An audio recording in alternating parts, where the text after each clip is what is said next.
Just real quick before we get started, this is part 2 of a series on Xbox Underground, so listen to part 1 first before this one. All right, let's get started. One of my favorite Greek myths is the story of Icarus. He was a young boy stuck on an island. His father made a pair of wings made out of wax and feathers for him to fly away. Icarus put on the wings and was able to fly around. His father told him not to fly too high or too low. Icarus took off and flew away, but forgot about his father's warning and flew too close to the sun. The wax melted and his wings fell apart. He free fell and plunged into the sea below and drowned. These are true stories from the dark side of the internet. I'm Jack Rhysider. This is Darknet Diaries.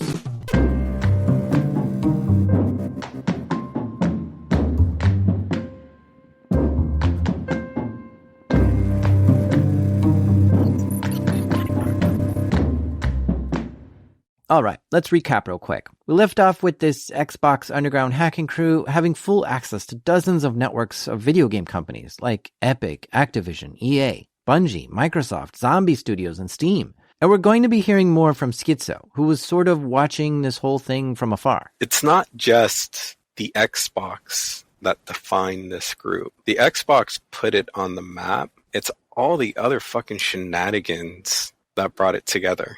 And of course, we have Sanad, who's loving the fact that he can play early release versions of Xbox games, but also at the same time a little worried that things might be going a little too far. Yeah, exactly.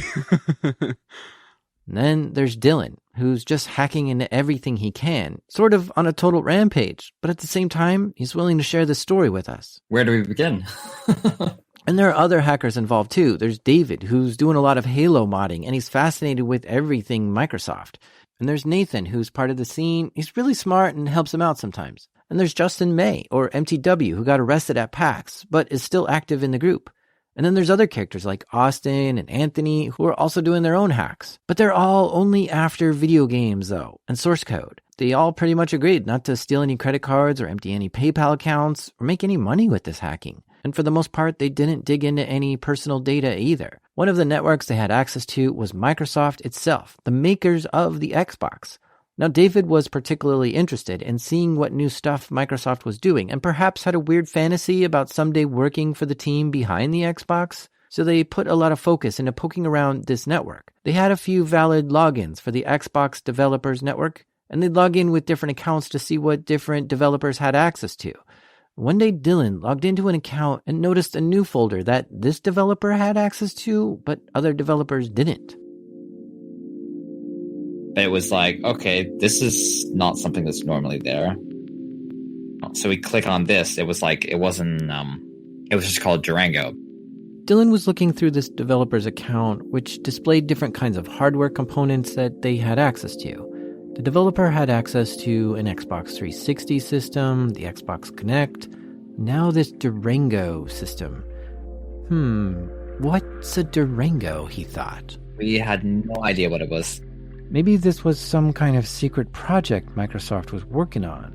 We were like, well, that's a bit odd. So we kind of navigated there. In this server was a SharePoint website, and after playing around with the URLs of the SharePoint site, they were able to see a listing of a lot of files. And that kind of gave us access to, hey, these, internal documents. Of course, they start grabbing these documents, spec sheets, photos, driver software, source code, and more. They share all this information with their circle of hackers, and someone figures it out. This is the specs for the new Xbox, which would be later known as the Xbox One, but at that time, it was simply codenamed Durango. This hacker group was holding in their hands all the ingredients and blueprints of the next Xbox that Microsoft was working on. So we had two pictures of the internals, or the back of the machine and the internals, and one picture of just the case. And then we had the software itself, which was their recovery software. That kind of gave us a basis for, okay, let's just try and build the hardware.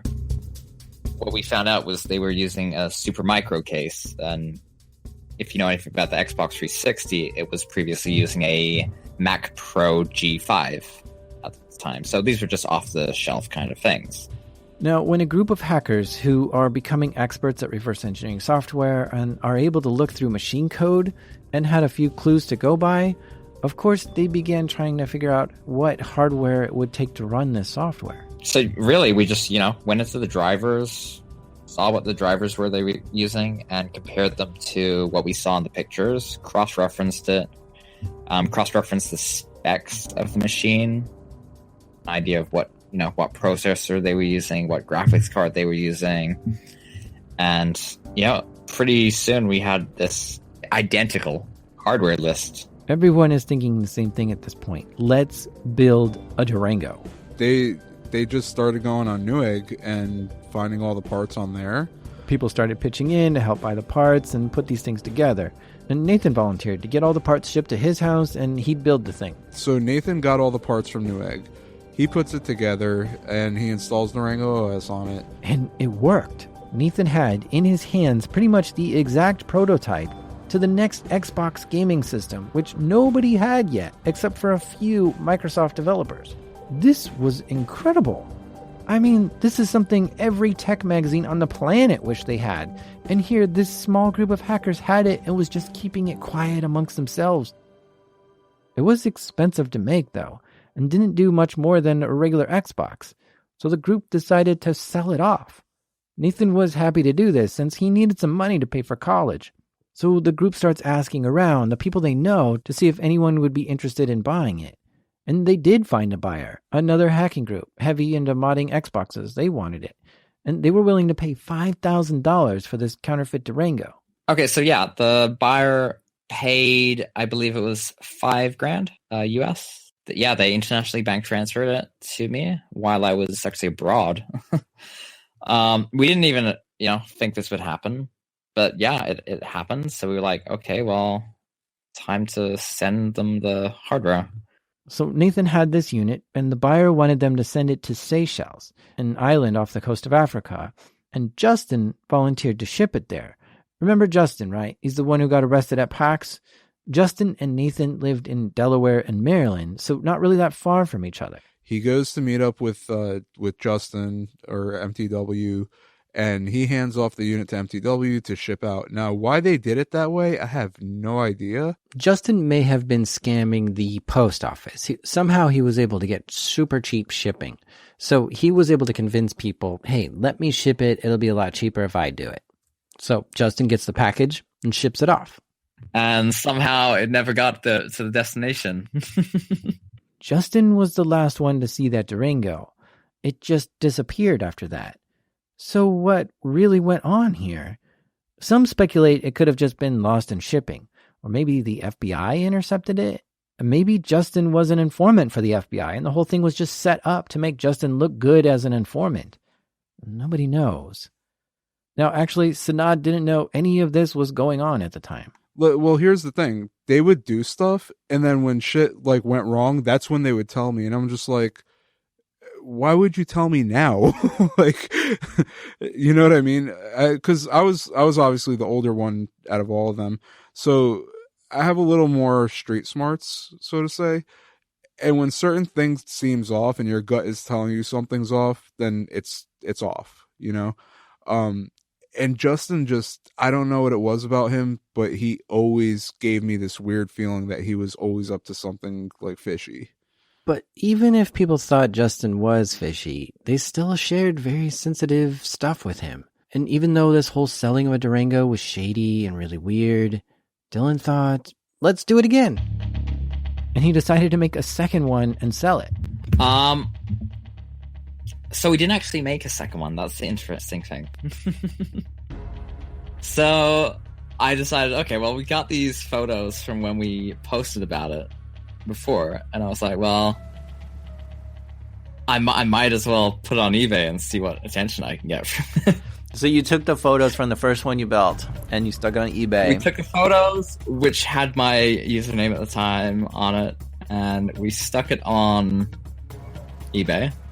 When Sanad heard about this, he wasn't happy. Oh, I was pretty ticked off. And I even, mentioned to them that I was ticked off. I told them to stop. I tried to be as cautious as possible, but there was only so much I can do. I couldn't control the other people. The Durango listing on eBay started getting bids like crazy.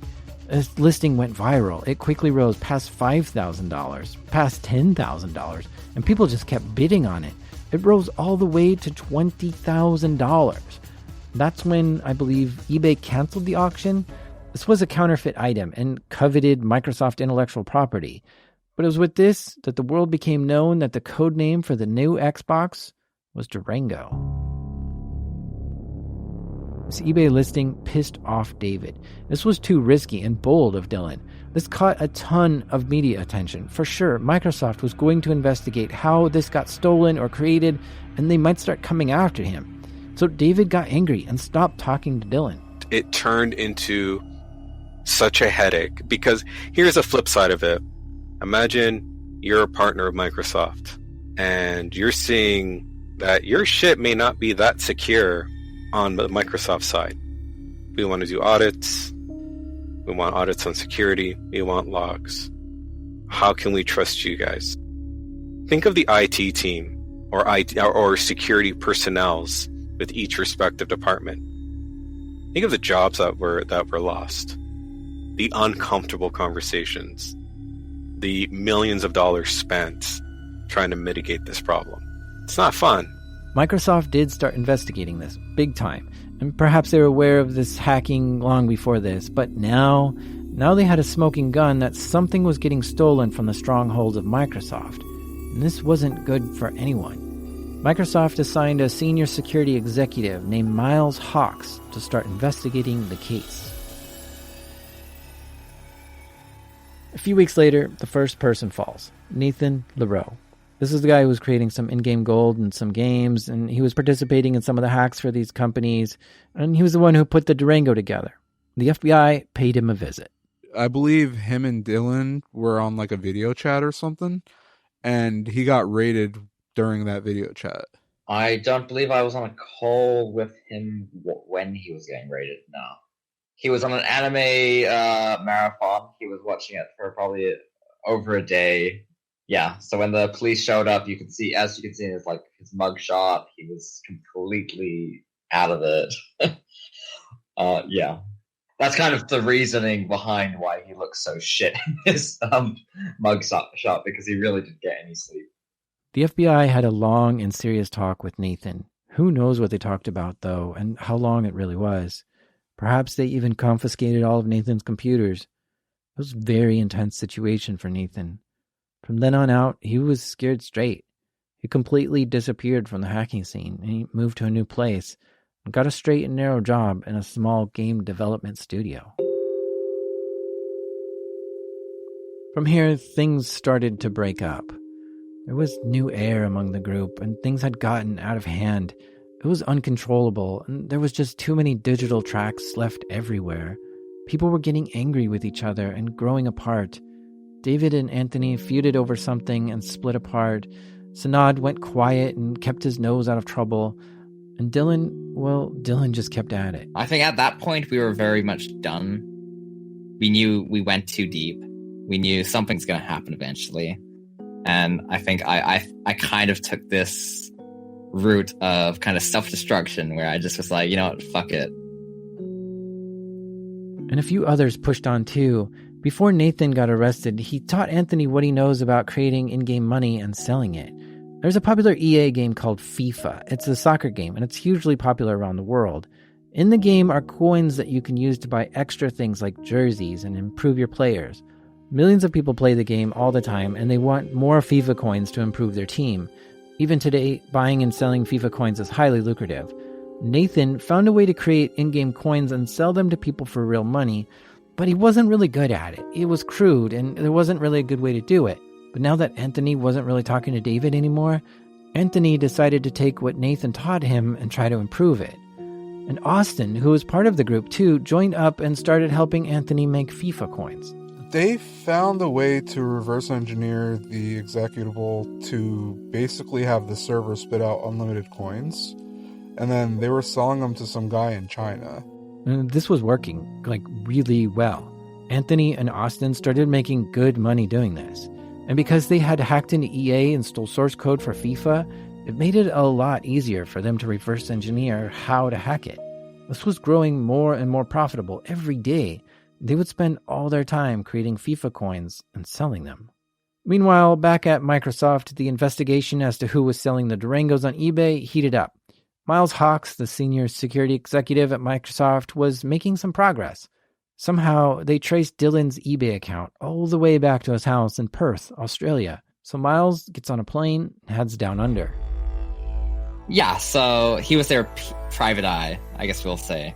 And, I mean, one day he just, ended up at the house of my parents. And I think I wasn't there at the time. So he actually came back the next day, and I found out. So I was there for this the second time. I mean, he came, he wanted to just lay down, they're not there to kind of, prosecute anyone. They're not, law enforcement. They don't care too much. They just want to know what's going on. So I guess that's where we kind of opened up. Myself and David actually, gave them what we knew, what we had, how things were done, how people got onto Xbox Live. He kind of took all this info, went back, and that was really it. Miles visited Howdy. Howdy basically said that he didn't do shit. I believe he surrendered a kid or two that he had in his garage in plain view. Howdy had this weird dream that he was going to get a job at Microsoft to do what, God knows. But Howdy claimed that he could offer people up in exchange for a job, and Miles said, "Thanks for the kits, man. Gotta go." Around this time, back in Delaware, Justin, or MTW, the hacker who got arrested at PAX, he was running a major scam operation. And here's what he was up to. When you buy a Cisco router and it goes bad, you can call the support line and ask them to do a replacement. This is called an RMA. And because they want you to get your network back up and running as quickly as possible, they send you a replacement router right away. And you're supposed to put your old broken router in the box and send it back to them. Justin knew this and figured out a way to trick Cisco into processing an RMA for him, even though he didn't have a router to send back. Cisco would ship him a brand new device, and he would turn around and sell it.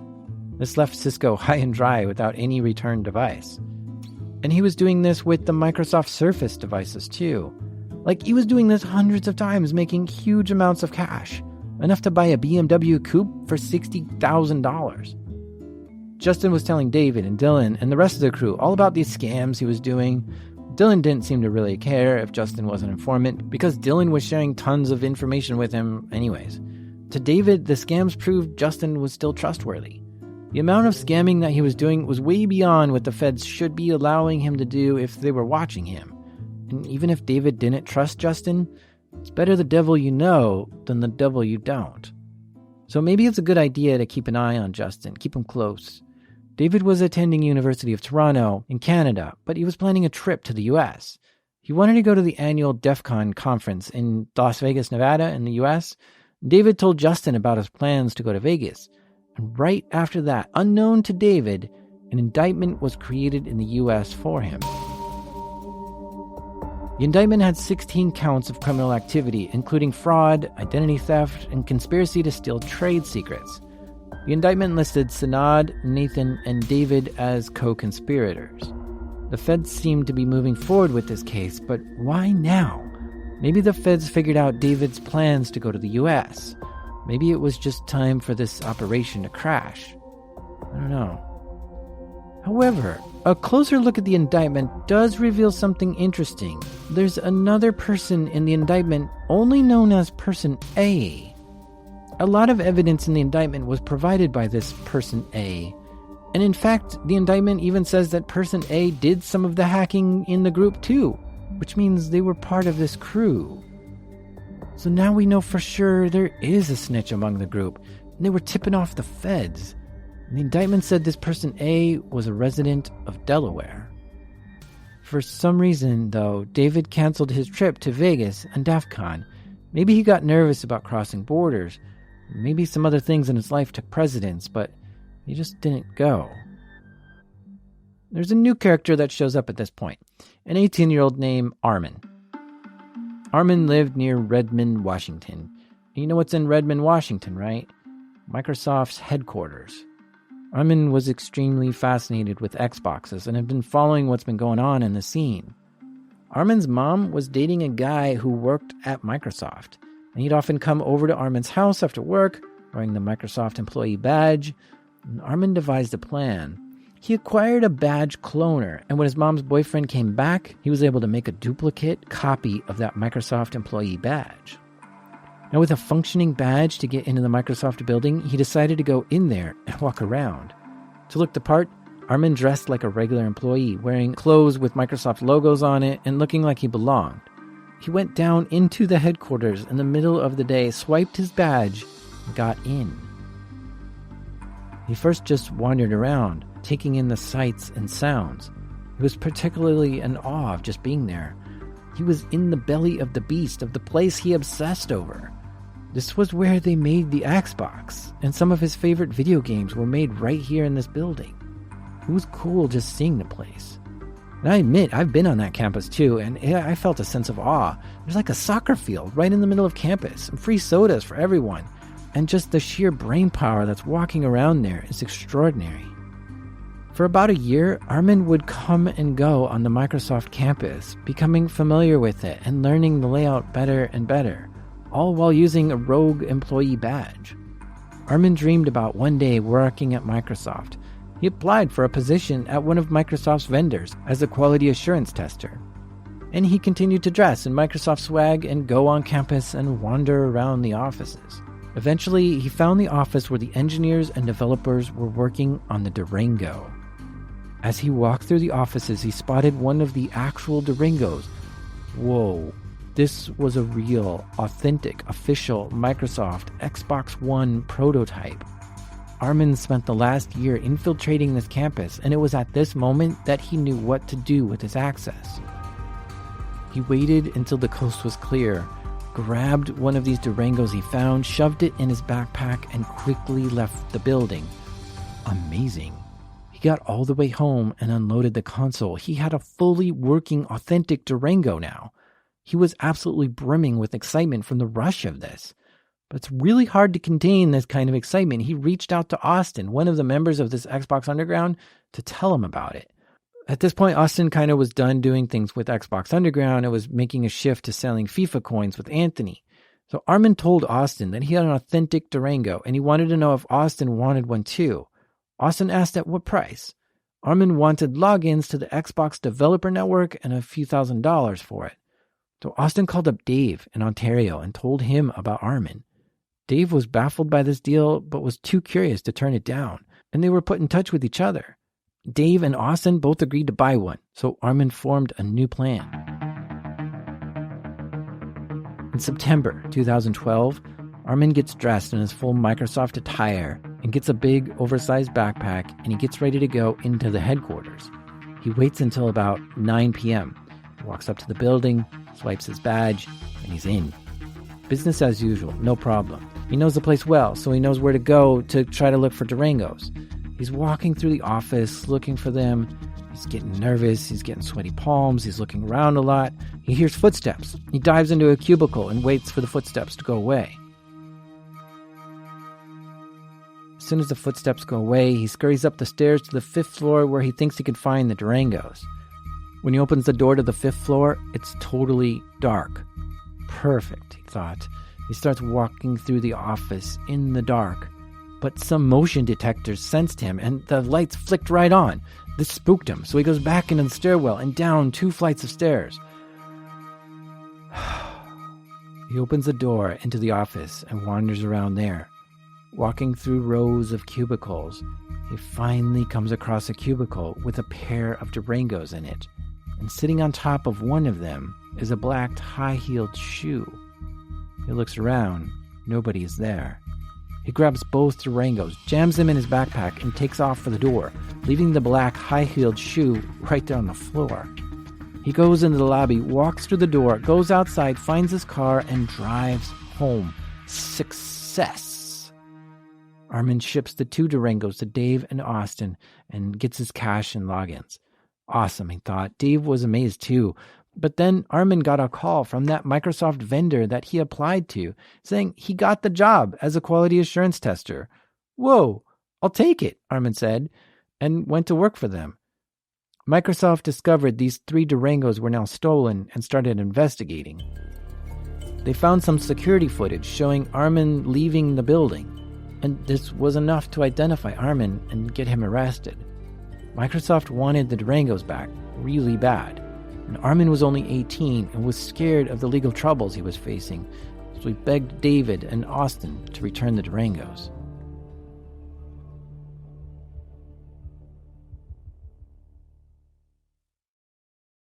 Back in Australia, Dylan did some thinking and thought, you know what, maybe it's time to tell Epic he's the hacker. And so he called them up and told them, hi, I'm the one who hacked you. Basically that. I actually went back to the IT guys, the original IT guys' Gmail, looked at the phone number on his link to his account, and I called his personal mobile. As a naive kid, I believe I probably said something like, oh, I'm the guy who hacked you. Mm-hmm. And I don't think they took it too seriously. Like, they were like, oh, well, they're trying to, F with us or something. But then I kind of eventually was like, no, can we sort this out? And that's where we kind of made a disclosure. Not a responsible disclosure because, it can't be responsible at all at that point in time. Yeah. But it was definitely, a disclosure nonetheless. They actually said, and this was, if they'll confirm that or not, they'll say the FBI would not help them at all. So they were pretty happy with the fact that we actually, at least gave them the information that they wanted all along. And Dylan had the audacity to ask for a reward for telling Epic how he hacked into them. And Dylan even gave them his address in Australia. Yeah, I asked them. I was like, I just said, can I have like some swag or something? And I guess I ended up with a poster. A signed poster. So yeah, not probably the first kind of reward I ever got. And it's still funny because it's like, we did all these things wrong, but we still got rewarded in the end. Since that eBay listing, Sanad distanced himself from the group. But he did have the Durango software and wanted to see if he could get it working on one of his own computers. I realized that you can install Durango OS on any type of hardware. It didn't have to be that specific hardware. I put it on a Gateway Blade server and it loaded completely fine. This was exciting for Sanad to be able to play around on the Xbox One long before it came out for the public. So cool. There was always one problem with the counterfeit Durangos. The video driver from the Durango OS, for some weird reason, didn't work properly with the cards that you'd buy from retail. So the picture was always shifted. Like, there was no way to center it. I tried to mess with it a little bit. Because it was based off of Windows 8 at the time. So I even tried taking the drivers from Windows 8 and popping them in there, trying to see if I could fix it. Like, no matter what I did, it stayed that way. Snod kept tinkering with this video issue and is still playing on those dev kits, playing stolen games and a lot of retail games too. At this point, he actually has a massive collection of gaming consoles and games. One day out of the blue, somebody on IRC messages me. I can't remember his handle, but he was talking to me about stuff, and I had my guard up, This guy messages me, and he starts talking about Durango stuff. I thought maybe he was trying to get the software off me to make his own Durango, and he was like, no. He's like, I already have the software. I got it from Nathan. And remember, Nathan was raided and arrested earlier. So I'm like, okay. And then he's like, oh, Nathan's sitting with me. And I'm like, okay, because he had a Baltimore IP address. So I kind of was still weirded out by it. But then he started talking about some internal Xbox 360 bootloader that got leaked, and he even sent me the file.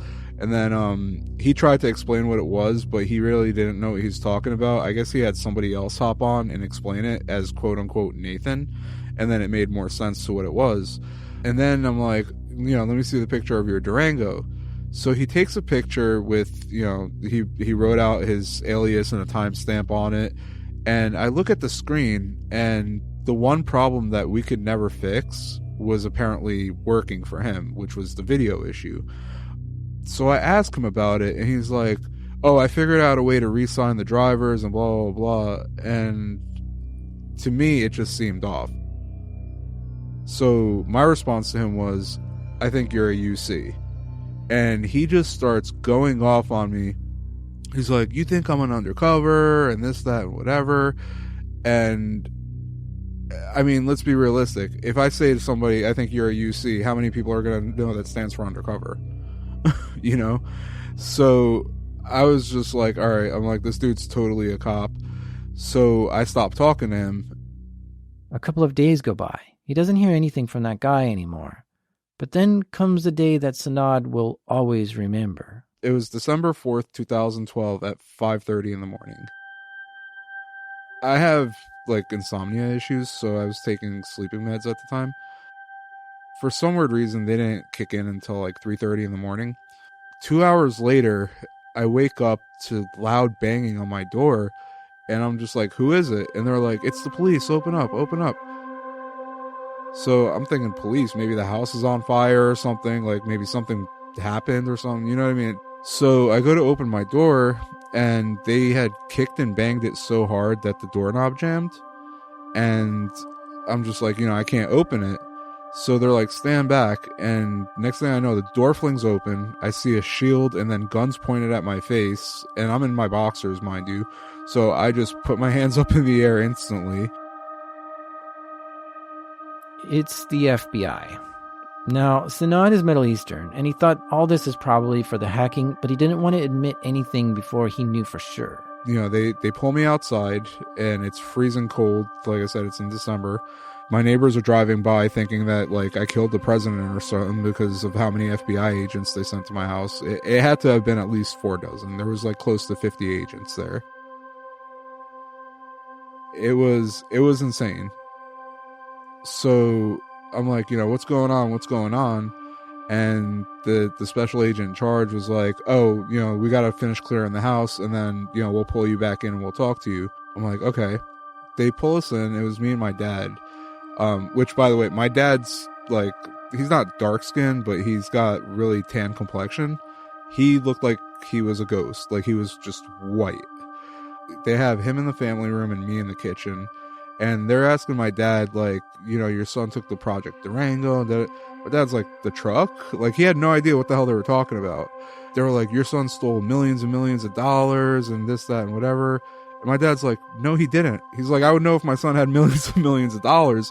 So I told the agent, I'm like, he doesn't know anything. Like, stop bothering him. Like, you guys aren't going to get anything out of him because he really doesn't know anything. So they stopped questioning him.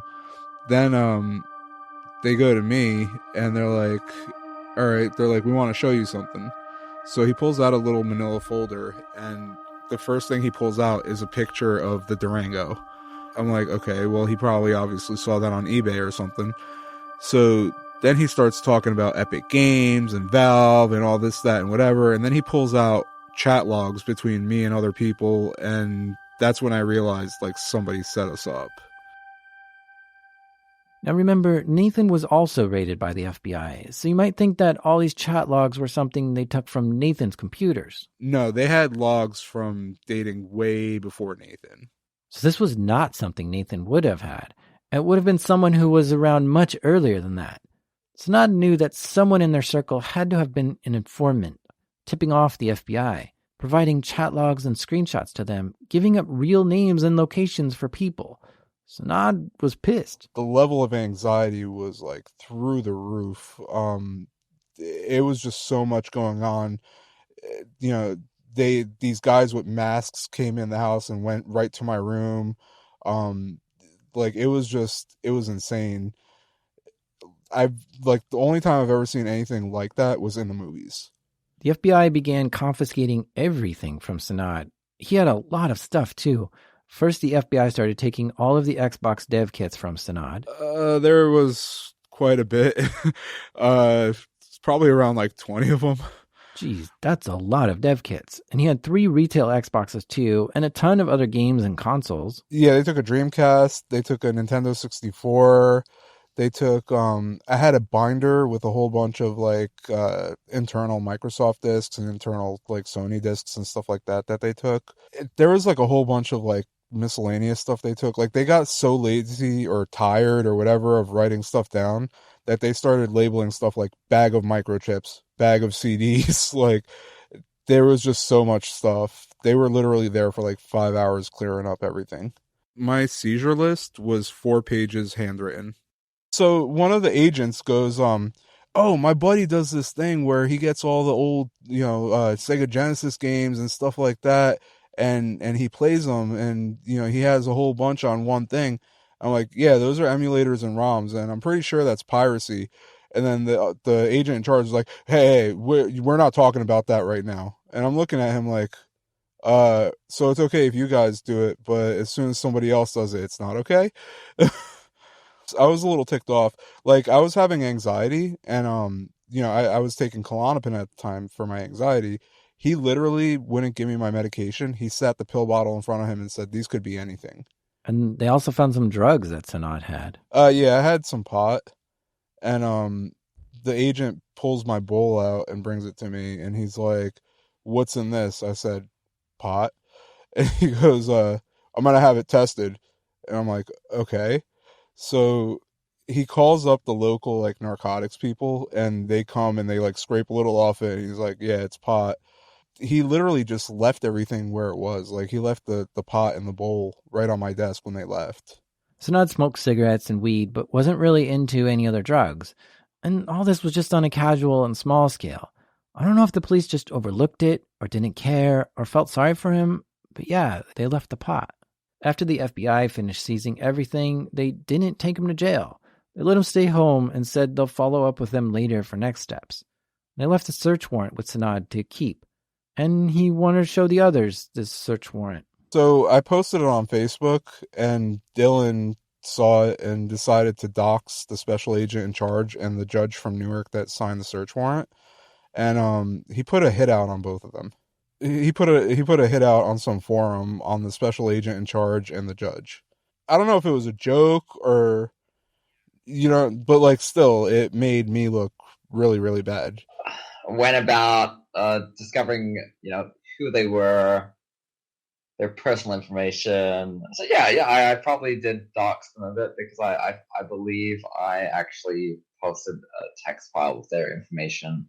Dylan did talk about putting a hit on the agents, but this was just some sick joke that this young kid did.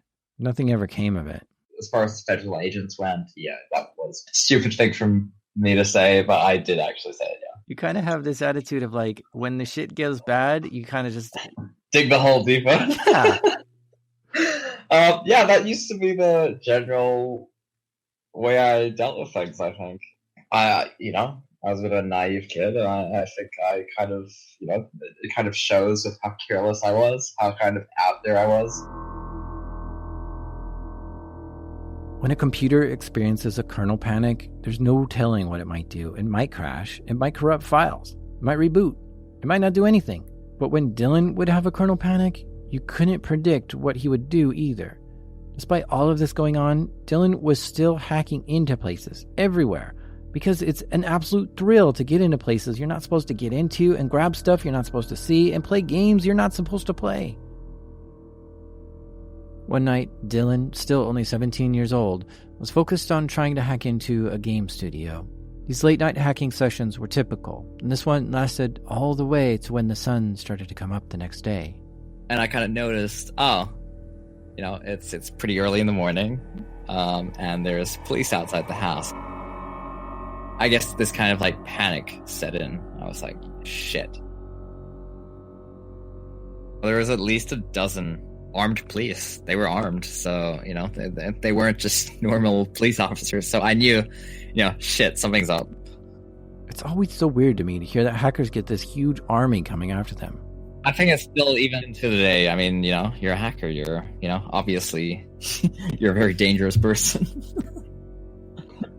The police have their weapons drawn and start approaching the house. I kind of realized, this is game over. So I powered off like as many machines as I could, hid one of my laptops inside roof cavity, And I was like, oh fuck. They initially knocked. They were actually about to ram the door.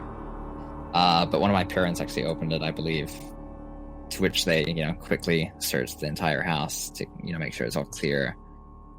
Apprehended me. Yeah, so then we end up sitting down. They wanted to kind of, I guess, they told me basically what it's for. I went, okay. And just kind of was very quiet to them. I didn't really have anything to say. So I guess I was even more maybe arrogant, maybe you could say, towards them. It took them I'd say it was a good several hours they spent seizing everything. Basically, it was any hardware at first, followed by any documentation. They took school bags. They took whatever they could. I actually purchased a few servers at auction, which I didn't power these up yet, but when I actually got them, they had their hard drives but no RAM. To this day, I have no idea if they had anything on them. All I know was they came from the Ministry of Defense. Well, the Department of Defense at the time, and so they had the asset stickers there, and didn't look good. That the guy that's that's being done for X, Y, and Z to do with IT happens to have these military servers, I guess. Dylan had 3 Xbox dev kits, 1 retail Xbox. They took his BlackBerry, 2 MacBooks, an iMac. Oh yeah, and then my actual PC itself. Quite a lot was taken. I think we estimated about probably 50,000, 100 grand maybe worth of hardware. You might be wondering how Dylan could afford all this stuff at 17. I wondered this too, and Dylan didn't admit publicly to me how he acquired the money. My guess is that Dylan did things outside of hacking and got away from his computer from time to time and figured out a way to make money like other rebellious 17-year-olds would. The police took Dylan down to the station to be processed, and they tried to get a recorded confession from him while he was there. I believe they asked, are you going to talk? And I just didn't even look at them. I didn't say anything, didn't look at them. He didn't really cooperate that well with the police. I think I was pissed off, actually. I think it was more of a pissed off that I was caught. As naive as that sounds, I think it was just, we thought we'd get caught, but then when we did get caught, it was a bit of a surprise. And I don't think it was a sort of surprise as someone who's scared. It was the sort of surprise as, well, finally. He knew he went too far, and this day was coming. And I think at this point, he just wanted this whole thing to be over with. Honestly, I think that was really where it's at, because we did so much that we just wanted it over, and there was no easy way out. And that's what, everyone had that kind of attitude. How do we make our exit? Because we're too loud. Everyone knows. How do we exit? The police arrested Dylan and would keep him there unless he paid his bail. Yeah, so as soon as I was released on bail, just on my own reconnaissance, basically, I actually went straight to the Apple store and tweeted from one of their Macs that I was arrested and raided. You think you'd learn, right? After getting arrested. No, it went from there. It was no, okay, I'm just gonna basically tweet about it. And I was like, hey, I got raided. This arrest scared Dylan, and he stopped hacking for a while after that. He came home to absolutely no computers. The police even found the one hiding in a ceiling, so he just spent some time thinking about this whole thing for a while.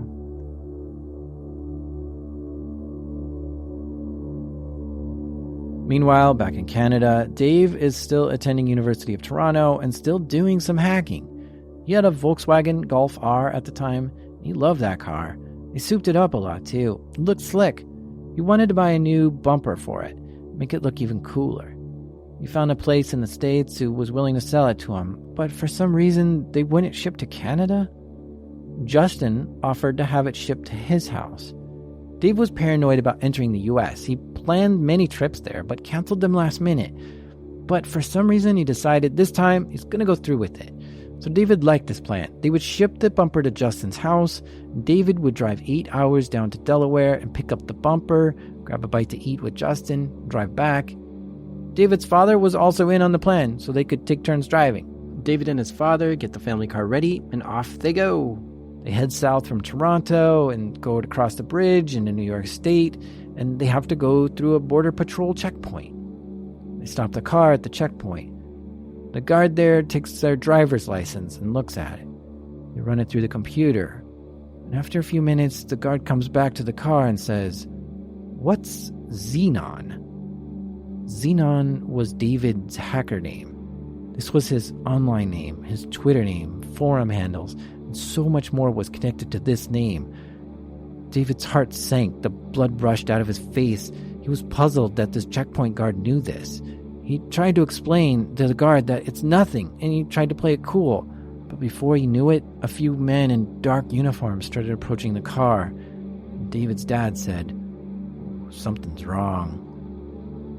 "Step out of the vehicle," one agent shouted, and David and his father were whisked into a detention room. They told his father that his son was not coming back to Canada for a long time. His father was sad and couldn't believe this and put his head in his hands. David tried to say, "It's going to be okay, Dad," but his father couldn't hear him. David was arrested by the U.S. police and taken to jail. David was taken into custody in a jail in Delaware, and there he took a plea deal to help educate the companies he hacked to show them how he got in. David was cooperative and helpful at explaining how these exploits were used. Prosecutors were even a little impressed with how much knowledge he had as a young man to be able to do all this. Meanwhile, over in New Jersey, Sanad is just trying to live his life. It was the end of September, and I get a phone call, and it was some agent from Newark, and he's like, "Hey, are you going to be home tomorrow as, October 1st? I was like, "Yeah." I'm like, "Why?" He's like, "Oh, we're just going to come bring back some of your stuff that we didn't need for the case and blah, blah, blah." And I'm just like, "All right, well, you guys are in Newark." I'm like, "I could totally come pick it up." He's like, No, it's no big deal. We'll come tomorrow and we'll drop it off." He's like, "That's our job." So I'm like, "Okay." So 8:30 in the morning, my door's getting banged on, and they're like, arrest warrant. They sent like 15, 20 agents to come arrest me when I would have gladly went over there, and they could have just arrested me, like, like self-turned in. Like, I don't know why they went through all that trouble. It almost seems like they wanted to go out for the ride. So they lock me up that day. They bring me to Delaware to arraign me. Sanad absolutely hated being in jail and asked to be let out on bail. He'd rather be put on probation or anything, just he wanted to be out of there. They told him if they let him out, he'd have to be under strict conditions. At the time, I was like, I don't care what the conditions are, just, get me out of here. They agree and let him out on probation. So I meet up with the probation officer in Delaware. He's like, "You're going to be on an ankle monitor. It's going to be GPS monitored. We're not going to do the phone line one because we want to know where you are at all times. There's no computer access, no internet access, no internet capable devices, no video games, blah, blah, blah."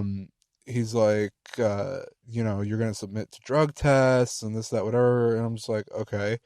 Sanad was happy to be out of jail, but quickly lost himself.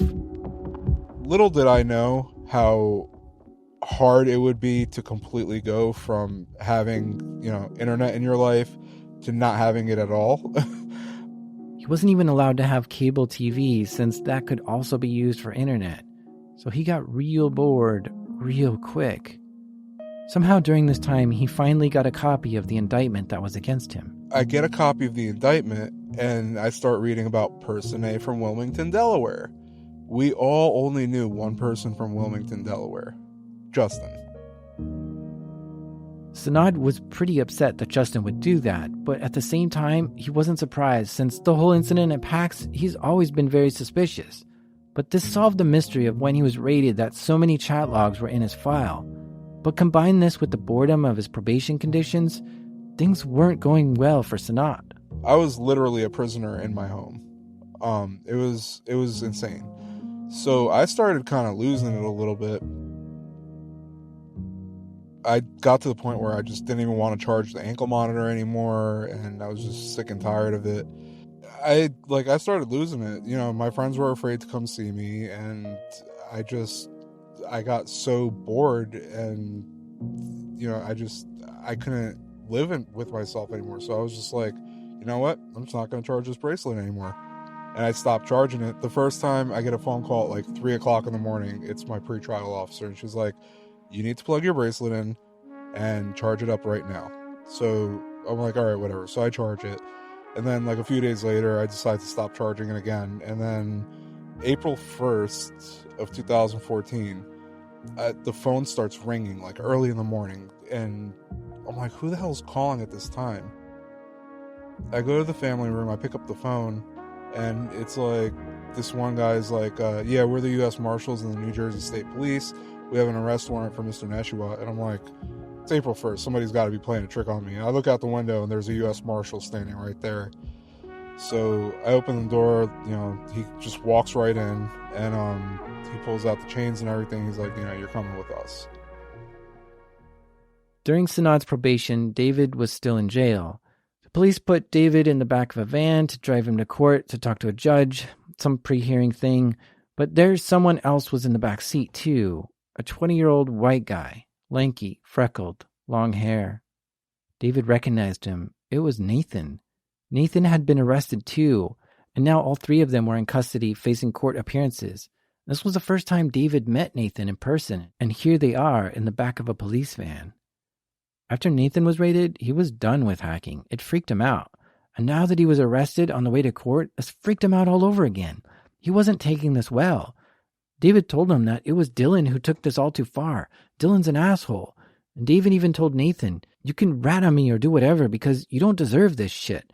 Let's just do what we gotta do and get out of here. David felt bad for Nathan because of all the people in the group, Nathan was the least involved and had one of the best futures ahead of him. The three of them would go in front of a judge many times. This time was just to set bail. David opted out of getting out on bail, but Nathan did want out, and so the judge did grant him bail. So Nathan paid his bail and went to live with his parents in Maryland. He had to wear an ankle monitor at all times and report his whereabouts frequently. While living there, Nathan grew increasingly paranoid. He was scared. He didn't want to go to prison. He thought he wasn't tough enough for it. He thought he was going to get raped or murdered there. He was just too much to bear the thought of it. So on June 16th, he clipped off his ankle monitor and made a run for it. He paid a friend to drive him 400 miles north to the border of Canada. And there they would try to smuggle him into Canada somehow. They drove 7 hours to the border and they arrived at the checkpoint. And they tried to act as inconspicuous as possible. Just gonna pass right on through. But for some reason, the car was stopped by the guards at the checkpoint. They're just a few hundred feet from the border. Canada was so close. Border guards weren't letting them in, though, and started coming to the car. Nathan panicked and got out of the car and started running for the border. He was on the bridge, and on the other side of the river was Canada. If only he could get there, everything would be okay. He ran as fast as he could, even contemplating jumping off the bridge at one point. But the border guards caught up to him and surrounded him. To Nathan, jail was not an option at all. So in a moment of total fear and rage, he pulled out a knife out of his pocket and began stabbing himself all over, including the neck, until he collapsed. Nathan woke up in an intensive care unit in Ontario, Canada. He had wounds and bandages all over, but he soon stabilized, and they took him back to the U.S. and put him back in jail. I can only imagine the deep depression that Nathan must have felt being there. I mean, it seems like he would rather die than go to jail, and they took him to the very place he hated most of all. I mean, if you had to pick between jail and death, and you got both, how terrible would you feel? Such a horror. And now he has to stay in jail and wait for his court hearing. David, Sanad, and Nathan were all back in jail at this point, some of them returning for a second time. They were all being held in the same jail, but really weren't allowed to see each other. Nathan, I met before Dave. They brought him to put him into a suicide watch room, which was on the unit I was in. And as soon as I saw him, like, he looked way different. He He had a scar on his neck, close to his cheekbone almost. I guess he tried to cut his own throat, and his hair was very short. I've never seen his hair short like that. So they had him on suicide watch. They wouldn't let me talk to him. A few days later, they sent him to a different unit. And then I met Dave when we went to go to our plea hearing. When I walked on the elevator, the first thing he said to me was, "Hey, Sonic." Sonic is Sanad's hacker name, and this was the first time the two of them met in real life. We both, rode on the same van together. We sat in the same bullpen together. I had nothing to say at first. And then when we sat in the van and started talking, he was like, person A is Justin, right? I'm like, yeah, I know. They all waited in jail for about a year for their trial to begin. The three of them come together for their trial, Sanad, Nathan, and David. We ended up pleading guilty to conspiracy, and the two charges were unlawful access to a secure computer network and criminal copyright infringement. Sanad was worried that he'd have to go to prison for 5 years, but the judge told him he only had to serve 18 months in prison. The judge also told David that he had 18 months in prison, but the judge gave Nathan 24 months. After Sanad and Nathan were sentenced, they were put in a holding cell together. Sanad's sentence included time served, and since he already was in jail for 15 months, this meant he only had to do another 3 months before getting out. And that wasn't so bad. But Nathan wasn't taking this at all. It was pretty bad. Nathan was crying a lot. I actually felt really bad for him. I tried to talk to him a little bit, and he just really didn't want to hear it.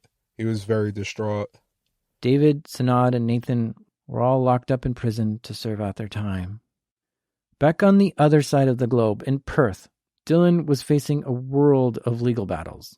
I guess I pled not guilty to the sense that they tried to hit me with everything when it wasn't everything that I did. At the start, they put a lot of false charges on me. They were saying he had child exploitation material on his computers and other things that he didn't actually have or do. And waiting for his trial seemed to take forever. He battled with courts for 3 years. And what was happening was I wanted a trial by jury, and they didn't really like that, but that was my legal right. So this hearing was for it to go from the children's court to move to kind of the district court. This, again, delayed all kinds of stuff and caused more complications for the courts. They basically said, okay, so we're going to move it. No one really objected it, but we're going to take your passport. And before then, I was able to travel. I was able to do whatever I wanted. I was traveling even. I had no problem, going abroad and back. But all of a sudden, 3 years later, I'm a flight risk. And it was an odd way to do it. And I guess what I didn't like was I was losing my freedom there. Because, 3 years later, you're already past what you did as a kid. You're not focused on that anymore. Yeah, so they basically wanted to take my passport. Within 48 hours, I had to surrender it. Within 6 hours, I was on the way to Dubai. Where were you trying to... what was your destination? My destination was one of 3 countries. I ended up with the Czech Republic. Yeah. Because that's where you have some roots, right? That's where I have citizenship, yeah. Oh, okay. So as a citizen, there was kind of, you can't really be extradited as a citizen. Dylan's mom was originally from the Czech Republic, but moved to Perth. And in fact, Dylan was a Czech citizen, so he felt safe to hide out there for a while. At first, it was fine. No police. Australian government didn't actually try to come after him. This might work. Until they eventually actually kind of charged my mother because she was on my bail application. They charged her with perversion of justice. His mom was being blamed for driving him to the airport and giving him money to leave. Dylan says he used his own money and took a taxi to the airport, but he wasn't there to testify. So the jury believed she was guilty, and so they sent her to prison. 18 months for perversion of justice for not even what was alleged, but just because, the jury believed. Dylan's mom served a full 18 months in prison and then was released. She could have had a new trial, but I guess, it's the sense of, you kind of just want it all done with. Jeez. Yeah, it's kind of the harsh reality of everything. Someone's got to go down for something. Your poor mom, though. I know. And for something that she didn't even do, it's like she's got to hate you at this point. I mean, what is your relationship now? It's great. It's not bad. I don't think anyone holds it against me. I think everyone that sees it is that these police misuse their power. They kind of abused it a bit further than they should have. Took it a bit too far, and that's just how it was. I mean, if you ask, them now, they're not actively pursuing me. They don't care, about me. Like, I sometimes put it as I'm probably the most unwanted fugitive. Since then, Dylan has never been convicted, nor served any prison time for his hacking, nor has he ever returned to Australia, the place where he spent his entire life living. So I lost, quite a lot in this. I mean, it hits a toll on you always. Now Dylan is living in the UK and isn't worried about all his past catching up to him. He thinks that enough time has passed, and if something was going to happen, it would have happened by now. He even gives talks openly at conferences and discusses what he did. It's weird to me, I know. But perhaps you just can't catch everyone sometimes. There were a lot of people in this hacking circle, and half got away. Dylan was one who got away. And now that the statute of limitations are up in the US, which is the only one who really wanted him, then it actually does seem over. Currently, he's working as a security researcher in the UK, and he applies his knowledge to help find vulnerabilities in other companies. But everything he does is now legal. 100% legal, 100% above board. I keep very good records of conversations, very good records and logs of, what we access, what we do.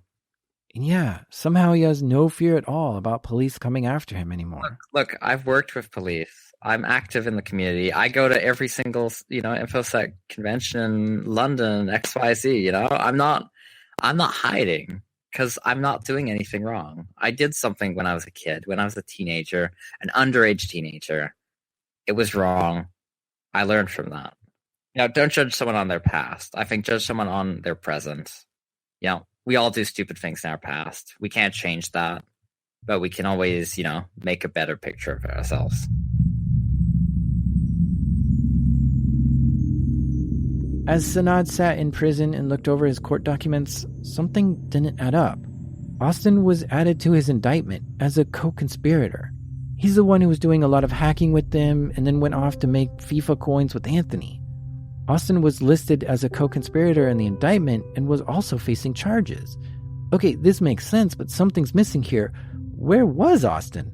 He was actually in court, but very briefly, and wasn't arrested and didn't get sentenced, even though it lists him as a co-conspirator. I kept wondering, why Austin never got locked up. His sentencing was supposed to be around the time I was supposed to be getting released. He never had sentencing. I never knew that he was bringing in those 4 other people on that case. There was a separate case going on. When Austin and Anthony were hacking the FIFA game to make coins and sell them, they got some people pretty angry, and the police went after Austin. But Austin didn't serve time for that case either. Instead, Anthony and a few other guys were brought to court for that case. Well, he gave up 4 people in exchange for his time. And Schizo thinks that Austin may have bribed his way out of jail. But for whatever reason, Austin was let go, and Anthony was left high and dry, holding a mountain of legal problems. The courts wanted to convict Anthony of 1 count of conspiracy to commit wire fraud. Anthony's lawyers were hopeful that they could get the case thrown out, because it clearly said in EA's terms that FIFA coins had no monetary value, so acquiring them and selling them should not have violated any laws. But Anthony had sold a lot of coins, millions of dollars worth, along with a few other people who were involved. Anthony was still a bit worried as his trial date got closer, and after seeing David, Sanad, and Nathan end up in prison, he got more nervous about what would happen to him. He had to wait for months for his court date to come. The waiting was stressful and depressing for Anthony. By this time, Sanad had been released from prison for a while. I was talking to another friend of mine, and we were just talking about everything, and he's like, and I asked him, I said, oh, how's Anthony doing? You still talk to him? And he's like, Anthony's dead. And I'm like, what? And he's like, yeah, he's like, he died. I'm like, get out of here. I'm like, he must be joking or something, And then I started reading, like, articles online and stuff, and it was a reality. Anthony died from a mix of alcohol and medication. Those close to him say it was not suicide. I mean, it's still, like, honestly, it still has me kind of screwed up. Anthony was 27 years old when he died and was worth $4 million, which I'm pretty sure he got that by selling those FIFA coins. It was that lucrative. And when the crew learned about Anthony's death and put the pieces together, they thought Austin probably turned him in. And this created a new sense of bitterness towards Austin. Well, Austin, I never liked. I talked to him one time. I never even knew, like he came into the picture way after me. I never liked the kid. Like, it wasn't that I didn't trust him. I just didn't like him. At this point, all three of them, Sanad, David, and Nathan, were all done with prison and they were out. And there was various levels of probation for all of them. David went back to Canada and still wonders how all this got out of hand. He just wanted to play around, but things just went too far. He went back to school and finished his degree, and he still owns that VW Golf R. He's trying to build a career in security. But Nathan didn't have such a good experience after prison. In fact, the last few years were particularly rough on him. Nathan's incredibly smart. Some in the circle even call him a genius. I really saw Nathan as a great person, very talented programmer, very kind, really. His family wasn't able to fully pay for his schooling, but during all that hacking, he was going to University of Maryland. And in fact, Nathan wasn't even hacking that much with the group. Nathan didn't play a big role in it, but Nathan was still part of the core group at the time. He focused more on school, even though he could barely afford it. And when they sold the Durango, Dylan gave him a cut of the sales. And while Dylan spent his money getting more computers, Nathan spent his share on something else. He decided to put his money into his college fees. He was really just part of the family and such a nice guy. They felt bad that Nathan not only had to go through all this, but got even more of a sentence. David even told them back in the van, "You don't deserve this shit. Rat on me or do whatever you have to." And while Nathan was out on bail, living in Maryland with his family, he came out and told his family he was gay. After professing his homosexuality, he lost some of the support he needed, which is another reason he tried to run for the Canadian border. And when he got caught and was brought back to the place he hated more than anything in life, he actually came out as transgender and started identifying as a woman. Nathan began calling herself Holly. To spend 2 years in prison as a male identifying as a female has to be really, really rough. It's like doing prison on hard mode. And without the support she needed from loved ones, it must have been horrible for Holly. It makes sense why she had such a hard time after the sentencing. When she got out of prison, Holly didn't see a positive future ahead for herself. I don't know what the situation was, whether she had a bad probation officer or a bad home life situation, but it got extremely depressing for her, and you can feel especially depressed if it feels like no one cares for you. About a year after Holly was let out of prison, she ended up in Fresno, California. And from there she met up with another woman, and they decided to do something together. They got some supplies and checked into a Motel 6, and, well, I'll let the local Fresno news station, KSCE 24, explain the rest. You can see it right behind me, this Motel 6 now surrounded by police, fire engines, and Chief Jerry Dyer just briefed us minutes ago. He says that 2 motel workers were smelling toxic fumes coming from a motel room, and this call came in as a possible hazmat situation. According to Chief Dyer, it's some sort of sulfuric acid. Also confirmed that there's 2 deceased females. There is some type of a chemical making process inside. There appeared to be respirators on the 2 females, and we're not certain at this point whether or not this is a murder-suicide or maybe a double suicide or accidental death.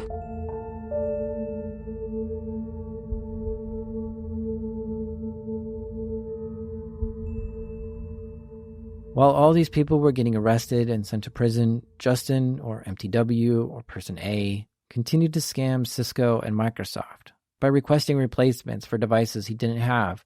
It was pulling in tons of cash doing this too. And somehow he was doing this under the watchful eye of the feds. But now that the feds caught everyone they were after, they didn't have a need for Justin anymore, and I think they revoked his free pass.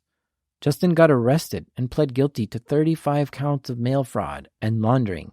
The court documents showed that he issued hundreds and hundreds of returns, or RMAs, like Cisco 3850 switches and Microsoft Surfaces.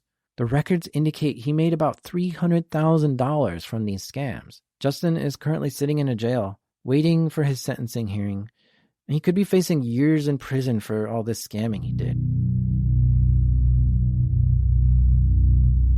When Sanad got out of prison, he had to go through probation. He had to check with a probation officer and follow strict rules, but he didn't get along with this probation officer at all. After prison, Sanad got a full-time job and started going to school full-time, but the probation officer kept pushing him. And she had the nerve to tell me, you could do more with yourself. Like, I don't know how much more you want me to do.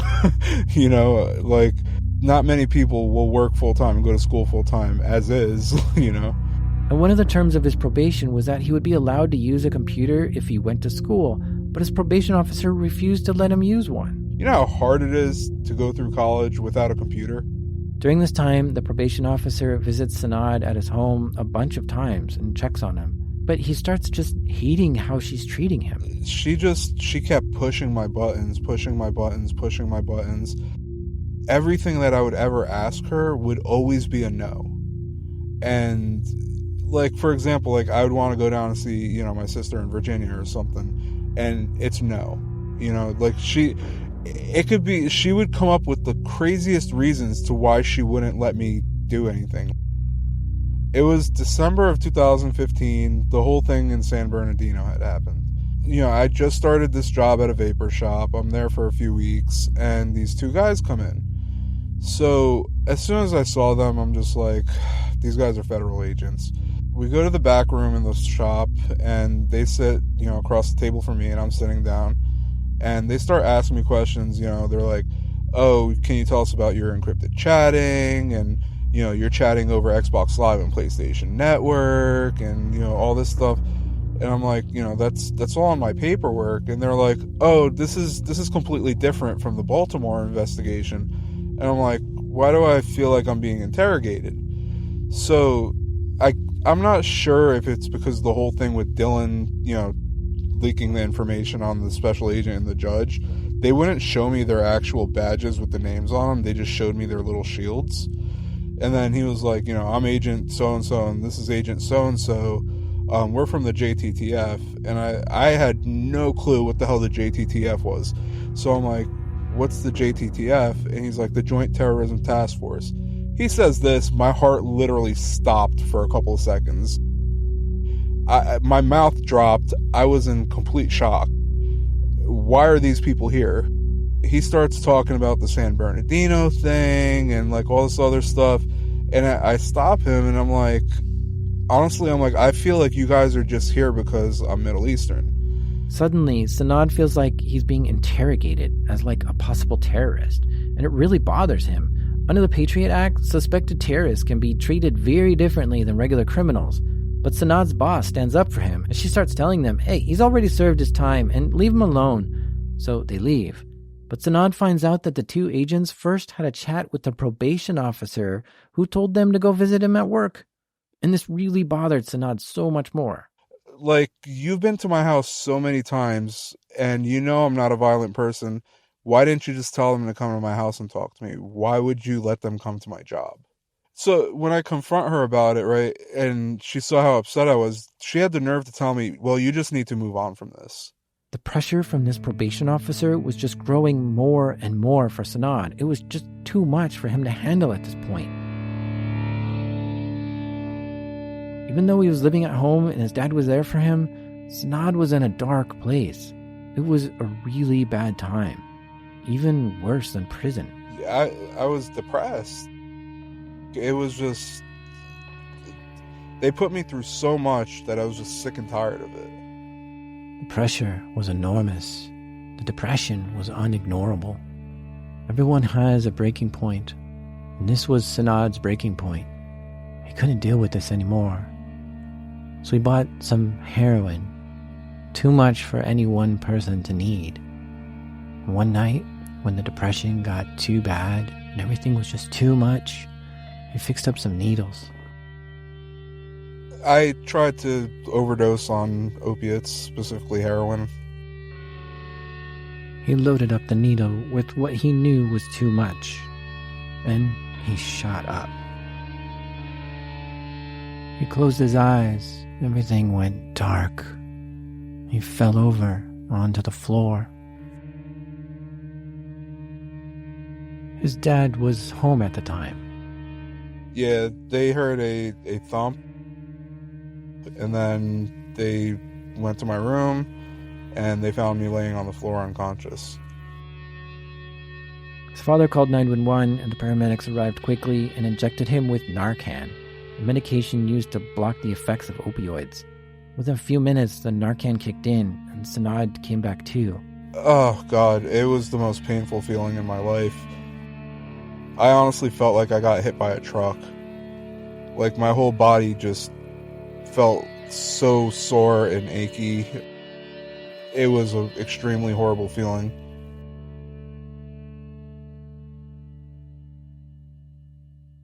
They took him to the hospital for treatment, and his probation officer visited him there. Sanad asked if she's going to violate him for taking the drugs, but she told him no, she won't. And he takes it easy for a while to recover from this incident. There was a family wedding that my family wanted me to go with them to. And, it was out of state. It was in New York. So I had to get permission. So I call her up to ask her for permission. And that's when she was like, we're not letting you go out of state. We're violating you. Mind you, where I was going was only like an hour away from where I lived anyway. A violation is bad on probation. It means you might have to go back to prison or serve some jail time or get more probation. Whatever the violation was, Sanad was not seeing a bright future for himself. It got to the point where I was like, well, they're violating me. I might as well just get as high as possible. Things started getting really out of hand. I literally went into the courtroom like beyond blitzed. It just got really, really bad. So they put me in Essex County for 3 weeks, and then they put me in a rehab program in Newark, New Jersey, which honestly, that place was a complete joke. It was literally a money mill. Sanad spends 4 months in rehab and then gets to come home. The rehab worked out. He's feeling clean. He's got no urges to take any drugs. He's doing good. But then he gets sick. I get yearly bronchitis. So I coughed so hard one day that one of my ribs snapped. And like it was the most painful feeling I've ever had in my life. I can't even stress how painful it was. I go to the hospital. So the orthopedist puts me on oxycodone, and I'm on it for quite some time. And before I'm supposed to get off, I tell the probation officer, look, I need to go on something like, Suboxone or something to slowly come off this. I'm like, if you guys cut me off this, I'm going to get sick. People who are on opioids like oxycodone for even just 5 days have a high percentage of becoming addicted to other opioids like heroin. And so he asked his probation officer for help coming off of it so he doesn't relapse. And she's like, no, you're just trying to use it as a crutch, and that's all you're trying to do. And her boss is agreeing with her. He straight up called me a frequent flyer. So she gives me this hard time, and basically they kick me out. They're like, no, we're not doing it.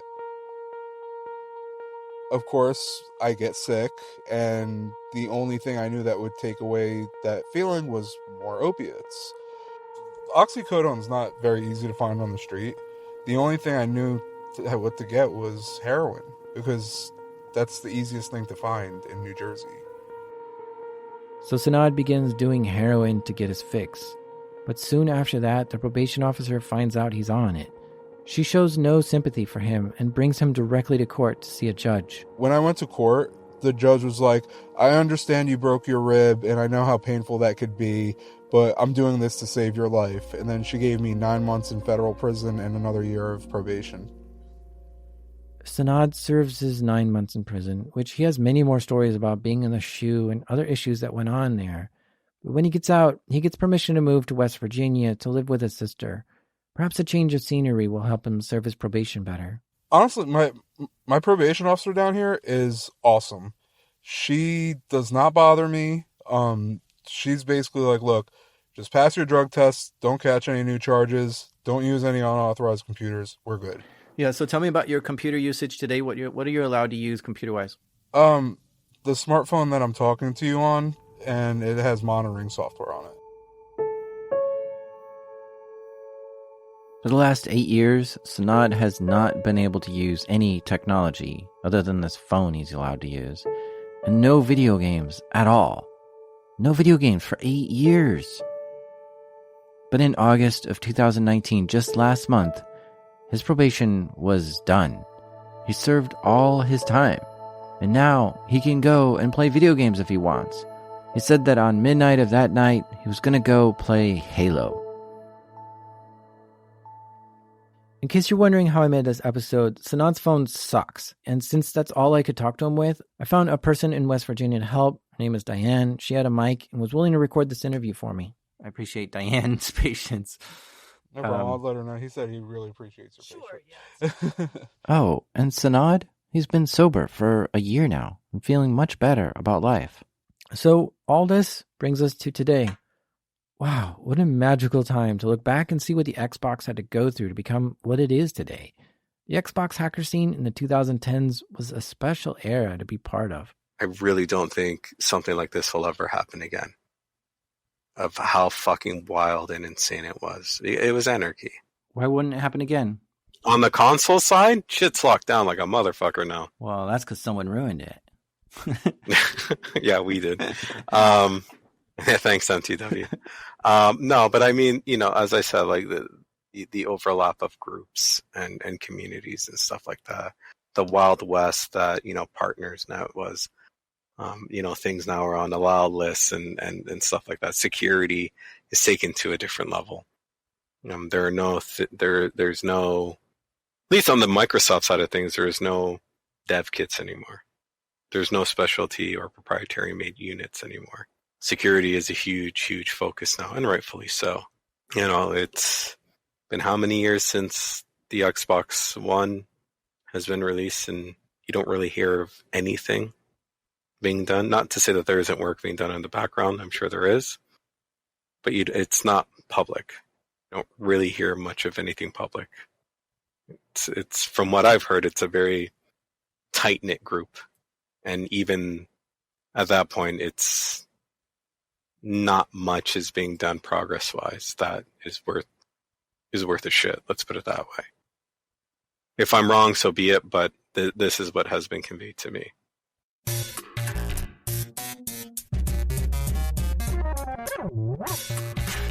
You've been listening to Darknet Diaries. Thank you so much to Sanad, Dylan, and Schizo for sharing this amazing, incredible story with us. You guys are unbelievable. And oh yeah, Bunny, thank you too. Think this story is too crazy to be true? Well, this was actually the cover article for Wired magazine back in the May 2018 issue, which was written by Brendan Croner. So thanks, Brendan, for all your work you did on that story too. But you can also go to darknetdiaries.com, where you can see links to news articles, photos, indictments, and all kinds of court documents that I had to meticulously comb through to fact-check the story. And amazingly enough, it all checks out. Hey Dylan, I heard you got harassed by a vendor once and got kind of shoved and pushed around. You want to tell us that story? Okay, yeah. Where do we begin? Oh, actually, wait. Let's do this. That'll be a bonus episode that will be available for Patreon users in a few weeks. So if you want to hear that story, go to patreon.com/darknetdiaries and look for it in a couple weeks. This episode was created by me, the best warthog driver you ever did see. Yeehaw! Jack Rhysider. Editing assistance is from my personal Cortana, Damien. And theme music and other songs for this episode was created by Break Master Chief Cylinder.